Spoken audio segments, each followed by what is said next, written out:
वहाँ जा रहा हूँ। सारण में बीजेपी के लोगों का हत्या, प्रत्येक दिन ये हत्यारों की सरकार। आप देख रहे हैं दैनिक लाइव न्यूज 24। मैं हूं जिला ब्यूरो चीफ वीरेंद्र कुमार। आज भारतीय जनता पार्टी के नेता प्रतिपक्ष विजय सिन्हा, साथ ही साथ भारतीय जनता पार्टी में शामिल आरसीपी सिंह, जिला अध्यक्ष कन्हैया सिंह, साथ ही साथ भारतीय जनता पार्टी जिला की महिला मोर्चा कंचन देवी, तमाम लोगों ने आज एक जन सभा का आम सभा का आयोजन किया गया झाझा के स्टेडियम क्लब के मैदान में। जिस तरह आप देख पा रहे हैं, आगामी जो लोकसभा का चुनाव उसकी तैयारी में भारतीय जनता पार्टी अभी से ही जी जान से तैयारी में जुटी हुई है। तमाम नेताओं ने नीतीश कुमार को बेवफा क्या क्या नहीं कह डाला, देखिएगा हमारी संजय शर्मा के साथ खास रिपोर्ट में। आज मुंगेर में जो हत्या हुआ है, मैं भी वहाँ जा रहा हूँ। सारण में बीजेपी के लोगों का हत्या, प्रत्येक दिन ये हत्यारों की सरकार है। इससे बिहार संभल नहीं रहा है और ये तमिलनाडु और दूसरे स्टेट घूम रहे हैं। ये हत्यारी सरकार है, 50% कमीशन खोर है। इसको गद्दी से उतार के रहेंगे। आज लोग नारा भी लगा रहे हैं कि 50% कमीशन खोर, गद्दी छोड़। बिहार के अंदर हर योजना में 50% कमीशन खोरी हो रहा है और बिहार की हर जनता ये भ्रष्ट और अपराधी की सरकार से उब चुकी है। इससे निजात के लिए, इन भ्रष्टाचारियों से मुक्ति के लिए एक जन आंदोलन शुरू होगा। सर, शिक्षक नियमावली जो आ गई है सर, इस पर सर क्या कहना चाहिए? शिक्षकों को और शिक्षा व्यवस्था को बर्बाद कर दिया है, तहस नहस कर रहा है।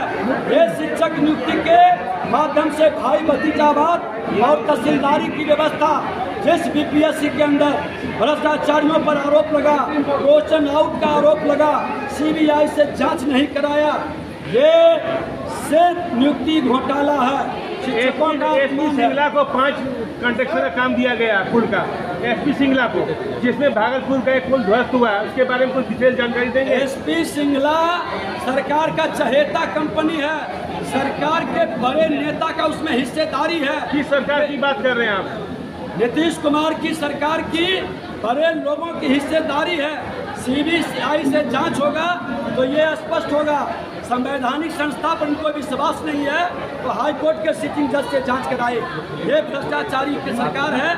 होल्ड करके हर योजना में कमीशन खोरी, अब पार्टनरशिप है इनका।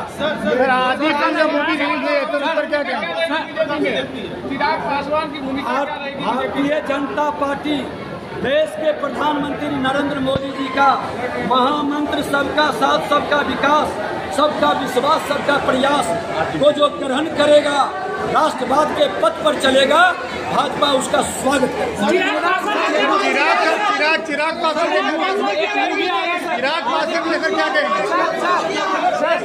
एक मूवी आई है, दारू बालू पुनता सत्ता के राजद और जदयू के नेता लोग मुंगेर, जमुई से लेकर लखीसराय तक अधिकतर ठेका सत्ताधारी दल के लोग लिए हुए हैं और सारे सत्ता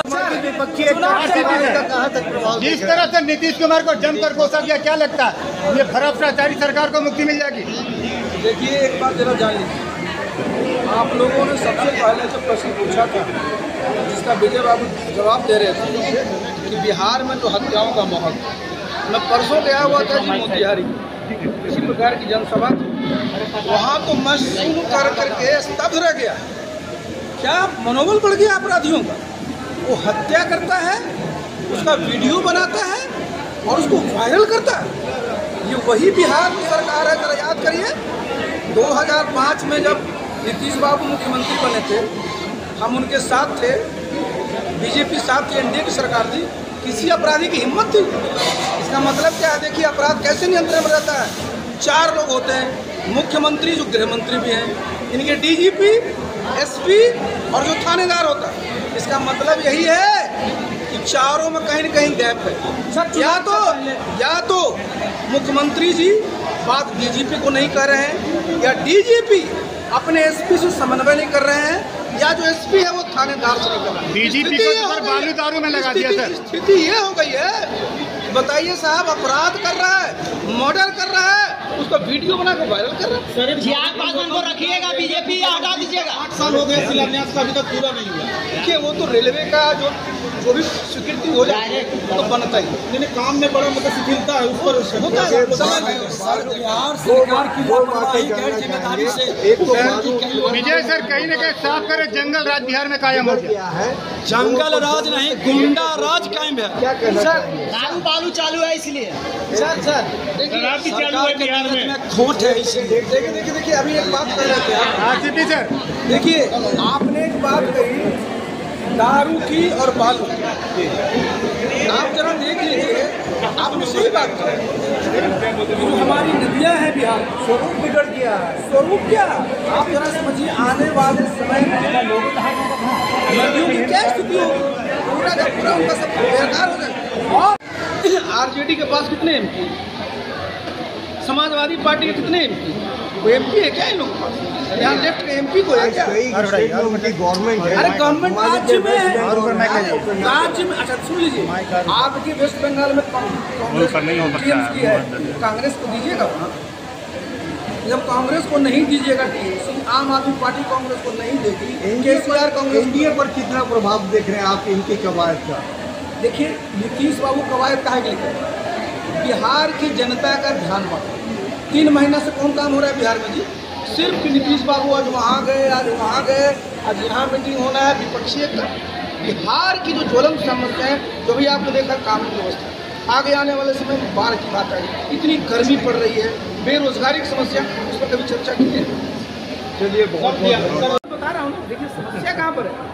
नीतीश बाबू ने जो यहाँ शराबबंदी लागू की, उसके बाद कोई कमेटी उन्होंने नहीं बनाया कि जो लागू किया वो कैसे है, क्या जमीन परिस्थिति है।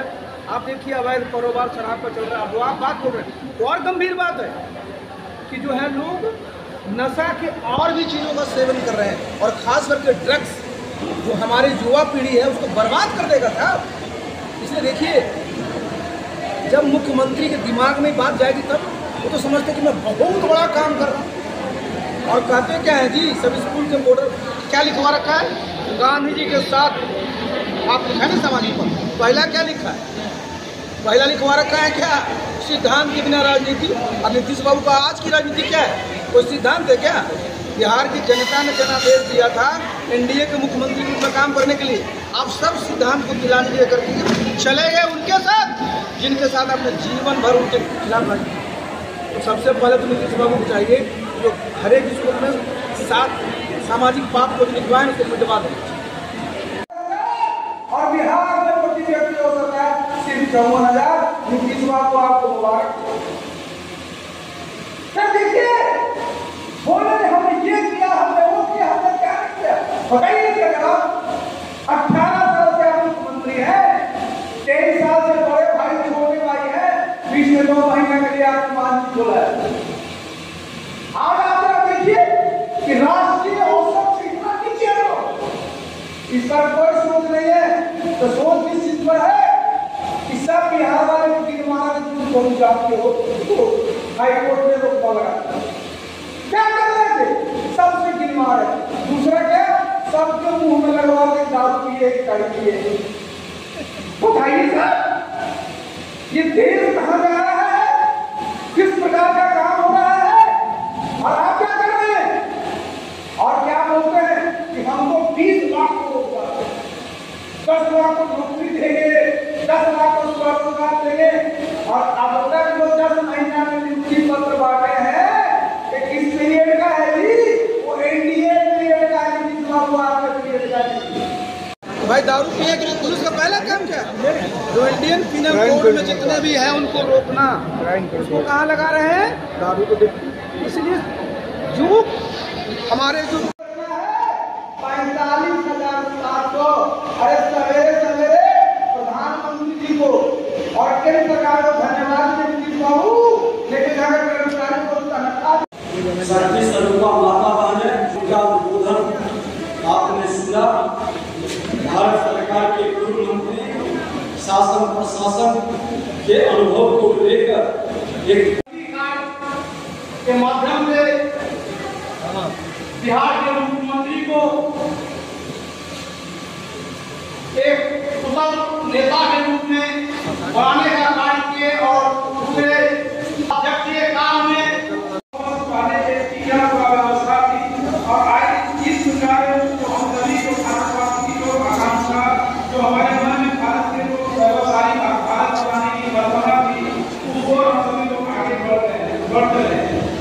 जिसको जिस प्रकार से इस देश में चाहे वो विदेश नीति हो, चाहे आर्थिक नीति हो, चाहे कुशल मुक्त भारत और पोषित भारत बनाने का अभियान हो, इस देश के अंदर कोई भी नागरिक अन्न के अभाव में उनकी मृत्यु न हो, इन सब चीजों को सुनिश्चित करने का काम प्रधानमंत्री जी ने किया है। भारतीय जनता पार्टी के पास अभियान आयुष्मान भारत भारत के अंदर चलाने का काम माननीय प्रधानमंत्री जी ने किया है। इस देश का कोई भी नागरिक पैसे के अभाव में इलाज न करा पाए या फिर वह कहीं सूद पर इलाज के लिए या जमीन गिरवी करके उसको पैमाना न होना पड़े, इसके लिए 5 लाख रुपए तक की बीमा योजना देने का काम प्रत्येक नागरिक को प्रधानमंत्री जी ने किया है। ऐसे भारत विश्व गुरु हम सभी लोग कहते हैं कि भारत विश्व गुरु कभी था, लेकिन विश्व गुरु कैसा होता है इसकी अनुभूति हम सभी लोग कभी नहीं किए थे। लेकिन आज माननीय नरेंद्र मोदी जी के नेतृत्व में विश्व गुरु भारत कैसा होगा इसकी अनुभूति हम सभी लोगों को अपने ही जीवन काल में होने लगा है। हम सभी लोग मैं धन्यवाद देता हूँ भारतीय जनता पार्टी के सम्मानित जिला अध्यक्ष माननीय कन्हैया कुमार सिंह जी को, जिन्होंने आयोजित कार्यक्रम को सफल बनाने में अपनी महत्वपूर्ण भूमिका निभाई। धन्यवाद देता हूँ आज के आयोजित कार्यक्रम के लिए प्रसिद्ध समाज सेवी सर डॉक्टर नीरज शाह जी को, जिन्होंने आयोजित कार्यक्रम को सफल बनाने में महत्वपूर्ण भूमिका निभाई। धन्यवाद देता हूँ विकास प्रसाद सिंह जी को। धन्यवाद देता हूँ भारतीय जनता पार्टी महिला मोर्चा की जिला अध्यक्ष कंचन देवी जी को, जिन्होंने आयोजित कार्यक्रम को सफल बनाने में महत्वपूर्ण भूमिका निभाई। धन्यवाद देता हूँ भारतीय जनता पार्टी के नगर महामंत्री संजीव मंडा जी को, संजय मंडल जी को, भारतीय जनता पार्टी के वरिष्ठ नेता। शिक्षा विभाग के अंदर चल रहा है, समाज कल्याण के अंदर चल रहा है, शहरी विकास मंत्रालय के अंदर चल रहा है। ऐसे विभाग का विशेष जांच कराई, क्योंकि अब तो भ्रष्टाचारियों की जामा गलबहियां कर लिया है। जिस जंगल राज के क्रोधा को बिहार की जनता सीने पर गोली खाया, हर समाज के लोग मिलकर के लड़ाई लड़ा। तानाशाही, हिटलरशाही, कांग्रेस मुक्त भारत का लोकनायक जयप्रकाश नारायण के नेतृत्व में अपनी जवानी को बर्बाद कर दिया। अपने बच्चों के भविष्य की चिंता नहीं करके अपने राज्य देश की चिंता में अपने को शहीद कर दिया। उन लोगों का, उनके परिवार को पेंशन आप नहीं दिए, उसके परिवार रोड पर तड़प रहा है। लेकिन बेईमान भ्रष्टाचारियों की जामा जेपी सेनानी के नाम पर पेंशन पा रहे हैं। अरे जेपी सेनानी जो कांग्रेस मुक्त भारत का आंदोलन किया था, लड़ाई लड़ा था, वो अधिकारी है। तुम लोग कांग्रेस के विरोध में बैठ गए हो, कोई नैतिक अधिकार नहीं है जेपी सेनानी का पेंशन लेने का।